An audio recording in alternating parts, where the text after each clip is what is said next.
UPSC हर साल map based question पूछती है और इस बार यूपीएससी प्रीलिम्स 2025 में भी मैप बेस्ड क्वेश्चन देखने को मिले हैं। 4 से 6 क्वेश्चन सीधे सीधे देखने को मिलते हैं।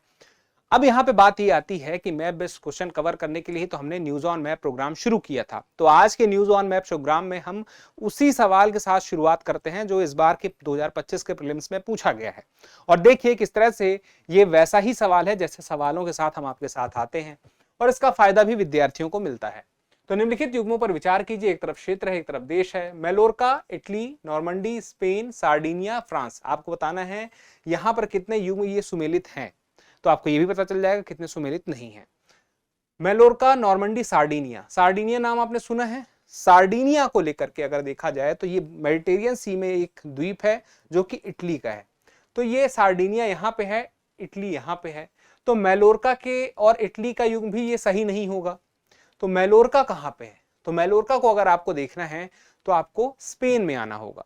स्पेन में उसके ईस्ट में मेडिटेरियन सी में ही ये द्वीप है, मेलोर्का द्वीप मेडिटेरियन सी में ही है। तो अगर मेलोर्का स्पेन के साथ है तो नॉर्मंडी कहाँ है? तो नॉर्मंडी देखने के लिए आपको फ्रांस आना पड़ेगा। और फ्रांस में अगर आप देखें उत्तर की तरफ आए तो ये फ्रांस दिखाई देगा। इसके बाद फिर इंग्लिश चैनल, फिर यूके आपको मिल जाएगा आगे बढ़ेंगे तो इसका मतलब ये हुआ कि इसमें कोई भी युग्म सही नहीं है। मेलोर्का स्पेन, नॉर्मंडी फ्रांस और सार्डिनिया इटली, ये इनका सही युग्म होना चाहिए था। चलिए अब आज उस सवाल पर आ जाते हैं जो हमने बीते सप्ताह आपसे पूछा था कि निम्नलिखित कथनों पर विचार कीजिए। यह विश्व की 5वीं सबसे ऊंची चोटी है। यह नेपाल हिमालय की महालंगुर पर्वतमाला में स्थित है जो नेपाल और तिब्बत की सीमा पर स्थित है। यह 4 नुकीली चोटियों वाले अपने नुकीली पिरामिड आकार के लिए प्रसिद्ध है तथा इसके आधार पर वरुण घाटी स्थित है। देखिए माउंट मकालू, कंचनजंगा, लोत्सो और चो ओयू। सबसे पहले तो हमें पता ही है कि ऊंचाई पर जाएंगे तो हमें सबसे पहले नंबर पे माउंट एवरेस्ट की बात करनी पड़ेगी। लेकिन यहाँ पे 5वीं सबसे ऊंची चोटी, अगर इतना भी आपको पता है तो आप सही जवाब तक पहुंच जाएंगे। तो 5वीं सबसे ऊंची चोटी कौन सी है? माउंट मकालू। कितनी है भाई?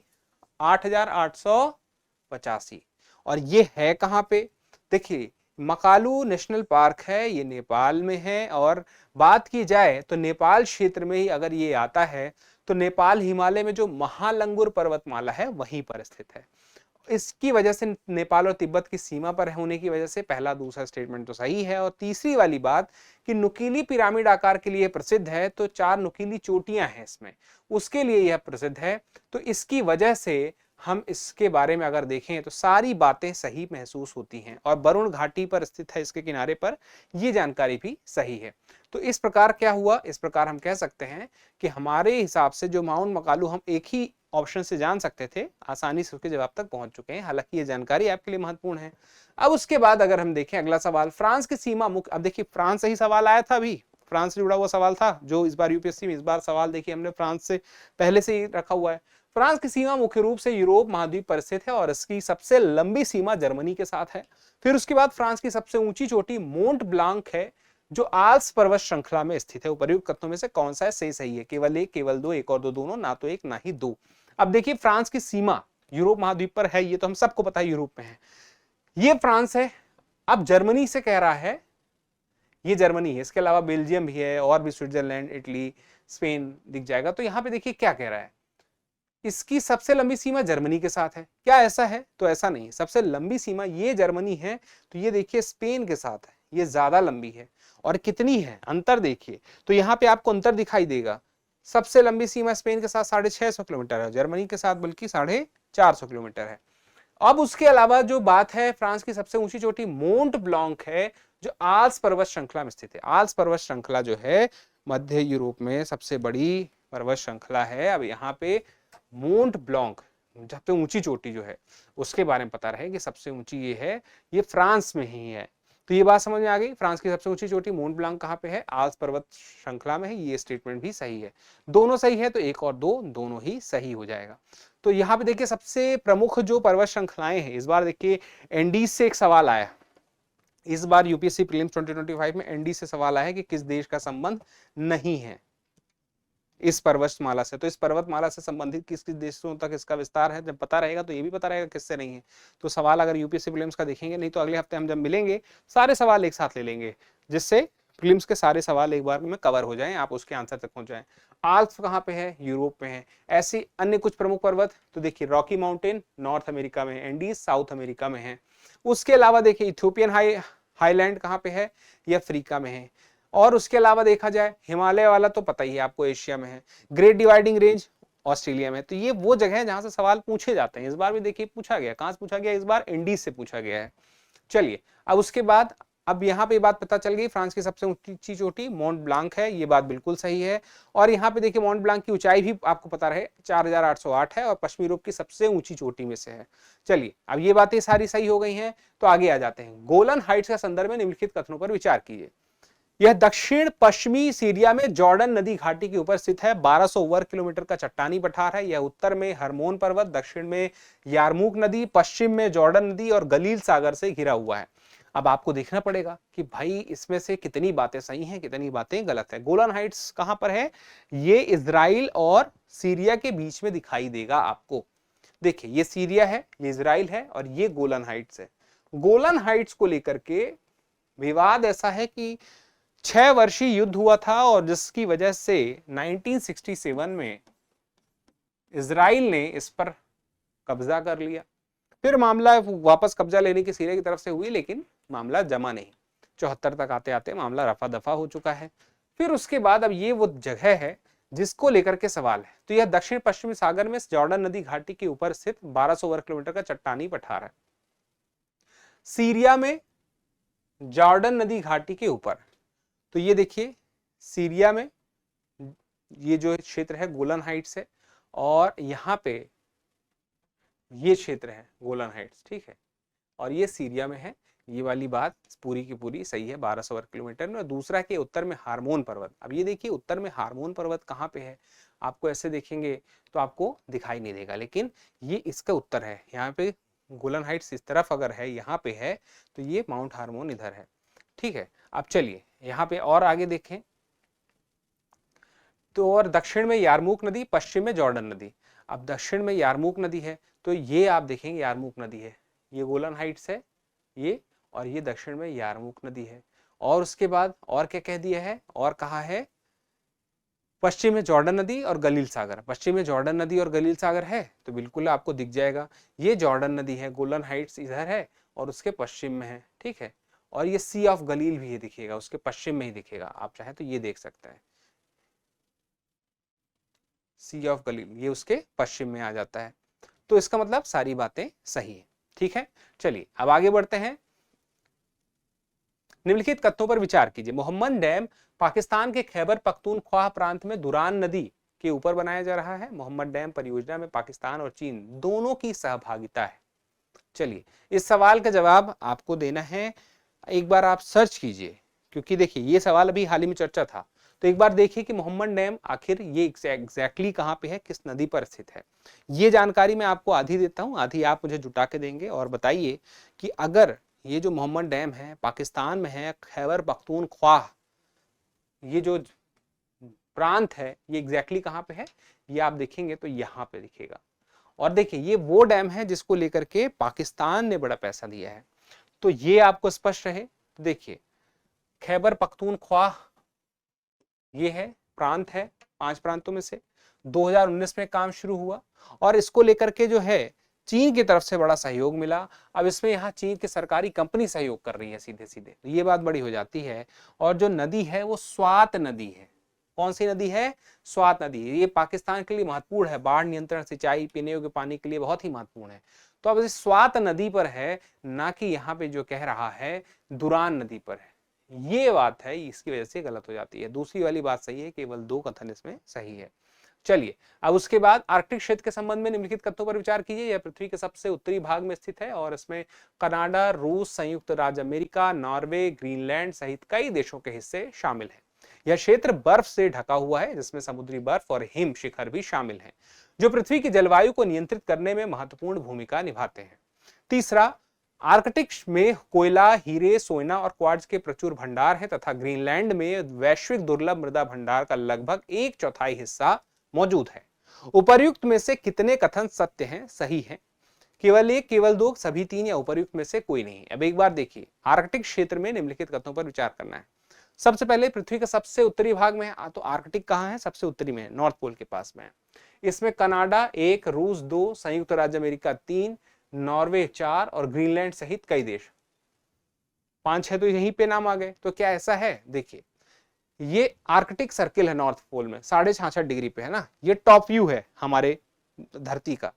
तो जितने देश दिखाई देते हैं उसमें टॉप व्यू में ये आर्कटिक रीजन में जिसको हम कहते हैं, तो रशिया है, ये अलास्का है तो यूएसए हो गया, ये कनाडा वाला क्षेत्र हो गया 3, ये ग्रीनलैंड है, इसका मतलब डेनमार्क का है, ये हो गया 4, फिर आइसलैंड थोड़ा सा है, ये 5, फिर नॉर्वे 6, स्वीडन 7 और फिनलैंड 8, ये 8 आ गए। तो ये बात पूरी पूरी सही है, जो नाम इसमें मेंशन है वो तो है ही। यह क्षेत्र बर्फ से ढका हुआ है जिसमें समुद्री बर्फ और हिमशिखर भी शामिल है जो पृथ्वी की जलवायु को नियंत्रित करने में महत्वपूर्ण भूमिका निभाती है। समुद्री बर्फ भी है, हिमशिखर भी है। हालांकि एक नॉर्थ सी रूट है वो जो हमेशा 12 महीने बर्फ से जमा रहता था और गर्मी के टाइम पे ही आमतौर पर वो रास्ता खुलता था थोड़ा सा, वो अब थोड़ा सा ऐसा हो गया है कि अन्य मौसम में भी खुलना शुरू हो गया, यानी कि वहां पे बर्फ थोड़ी सी पिघली तो है, लेकिन जितनी बातें यहाँ पे लिखी हैं लगभग सही हैं। अब तीसरे में देखिए, आर्कटिक में कोयला, हीरे, सोना और क्वार्ट्ज के प्रचुर भंडार हैं तथा ग्रीनलैंड में ये वैश्विक दुर्लभ मृदा भंडार का लगभग 1/4 हिस्सा मौजूद है। ठीक है, तो ये जो बातें हैं कि वहां पे बहुत सारे दुर्लभ भंडार हैं, बहुत सारी चीजें हैं, मिनरल्स हैं, ये सारी चीजें सही हैं। इस बात को लेकर ही कयास लगाए जाते हैं कि जब भी उसका लाभ उठाना होगा तो ज्यादा से ज्यादा देश लाभ उठाने की कोशिश करेंगे। इसीलिए हाल ही में चीन और रूस ने वहां पे अपनी सैन्य उपस्थिति भी दर्ज कराई है और इस मामले में भारत ने भी अपनी चिंता व्यक्त की है और भारत भी अपनी उपस्थिति वहां पे दर्ज कराना चाहता है। तो तीनों ही बातें सही हैं, सभी तीन। चलिए अब उसके बाद देखिए, ये नॉर्थ सी रूट के बारे में जो मैं कह रहा था, ये रास्ता हमेशा बंद रहता था, आमतौर पर गर्मी के महीने में खुलता था, लेकिन अब ये 12 महीने के हिसाब से खुलना शुरू हो गया। अब यानी कि ईस्ट एशिया से लोग ऐसे यूरोप की तरफ यात्रा कर सकते हैं, तो उनके लिए रास्ता छोटा हो जाएगा। चलिए अब याला ग्लेशियर के संबंध में निम्नलिखित कथनों पर विचार कीजिए। यह हिंदू कुश हिमालय क्षेत्र में स्थित है। यह भारत का पहला ग्लेशियर है जिसे मृत घोषित किया गया है। साथ ही यह एशिया का पहला ग्लेशियर है जिस पर जलवायु स्मारक पट्टिका लगाई गई है। 1, 2, 1 और 2, ना तो 1 ना ही 2। बताइए सही होने के मामले में कौन सा ऑप्शन सही है? हिंदू कुश हिमालय क्षेत्र में है याला ग्लेशियर की नहीं है? देखिए याला ग्लेशियर की हालत यह है कि पहले ऐसा था, बर्फ से ढका, फिर कम, फिर कम, फिर कम, फिर कम, फिर कम। अब देखिए हालत खराब, 24 में ये हालत है। तो ये जो स्थिति थी यहां पहुंच गई है। अब देखिए हिंदू कुश हिमालय क्षेत्र में अगर हम देखें तो हमें नेपाल के पास आना पड़ेगा। तो नेपाल के पास जब हम आएंगे तो हमें याला ग्लेशियर यहाँ पे दिखाई देगा, जो कि अभी कह दिया गया है। पहली बात तो सही है, दूसरी है कि इसे मृत घोषित कर दिया गया है और जलवायु स्मारक पट्टिका तथ्यात्मक रूप से ये भी मौजूद है। तो दोनों बातें यहाँ पे सही हैं, 1 और 2 दोनों। लेकिन यहाँ पे देखिए एक बात से ये दोनों स्टेटमेंट सही नहीं हो रह जाएंगे, जिसमें यह भारत का पहला ग्लेशियर है। तो क्या ये भारत का पहला ग्लेशियर है?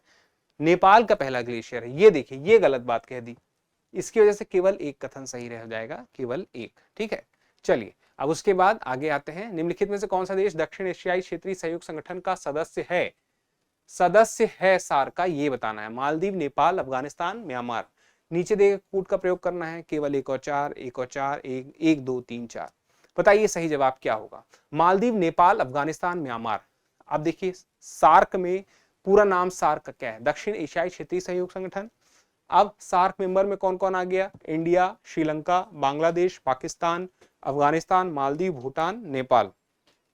अब यहाँ पे आपको एक चीज देखनी होगी, वो आपको ये समझना पड़ेगा कि ये सार्क देश जो यहाँ पे भी नक्शे में है उसमें से यहाँ पे कौन नहीं है? मालदीव, नेपाल, अफगानिस्तान, म्यांमार।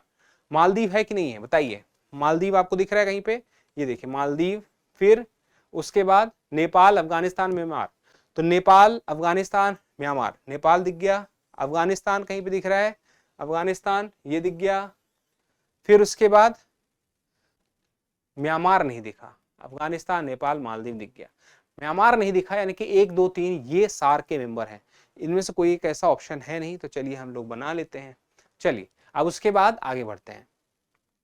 तुर्की के संदर्भ में निम्नलिखित पर विचार कीजिए। तुर्की की सबसे लंबी नदी यूफ्रेटिस है जो देश के पूर्वी हिस्से से होकर गुजरती है।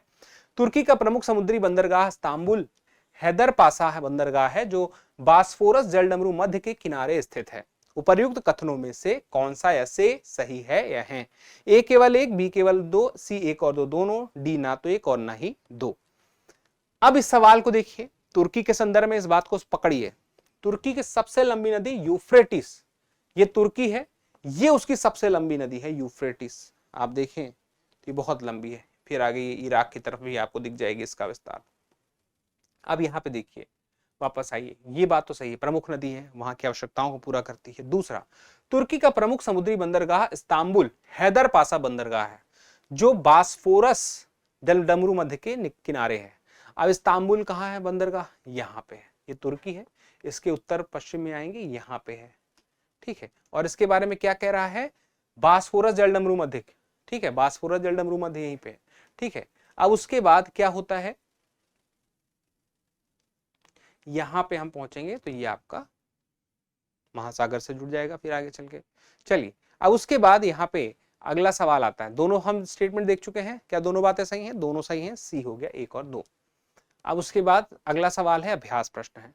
रूस के संदर्भ में निम्नलिखित कथनों पर विचार कीजिए। पहला है, रूस का तुंड्रा क्षेत्र मुख्यतः आर्कटिक महासागर के किनारे पाया जाता है और इसमें परमाफ्रॉस्ट, स्थायी बर्फीला जमीन जिसको कहते हैं, की व्यापक उपस्थिति है। और दूसरा है, रूस के वोल्गा नदी बेसिन का जलवायु उष्णकटिबंधीय होता है, जो इस क्षेत्र के कृषि विकास के लिए अनुकूल है। उपर्युक्त कथनों में से कौन सा ऐसे सही है या है? ए केवल 1, बी केवल 2, सी 1 और 2 दोनों, और डी ना तो 1 और ना ही 2। तो ये सारा का सारा सेशन था आज का न्यूज ऑन मैप का। और जो भी इस बार यूपीएससी में सवाल पूछे गए, एक सवाल तो आपने देखा, बाकी सारे सवालों के साथ हम अगले हफ्ते मिलेंगे। और न्यूज ऑन मैप के साथ लगातार जब आप जुड़े रहेंगे तो आपको महसूस होगा, अपने आप में फर्क होगा, आपको खुद पर भरोसा भी आएगा।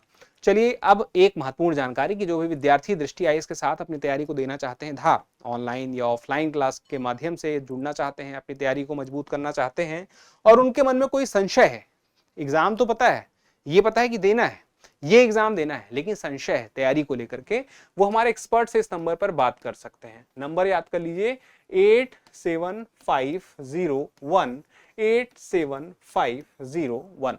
इस नंबर पर हमारे एक्सपर्ट आपसे बात करके आपके मन की सारी शंकाओं का समाधान कर देंगे। तो चलिए, मिलते हैं अगले सेशन में, तब तक के लिए स्वस्थ रहें, मस्त रहें, पढ़ते रहें। धन्यवाद। डियर व्यूअर्स, अपने एग्जाम की तैयारी को और बेहतर करने के लिए हमारे चैनल को लाइक, शेयर और सब्सक्राइब करना न भूलें।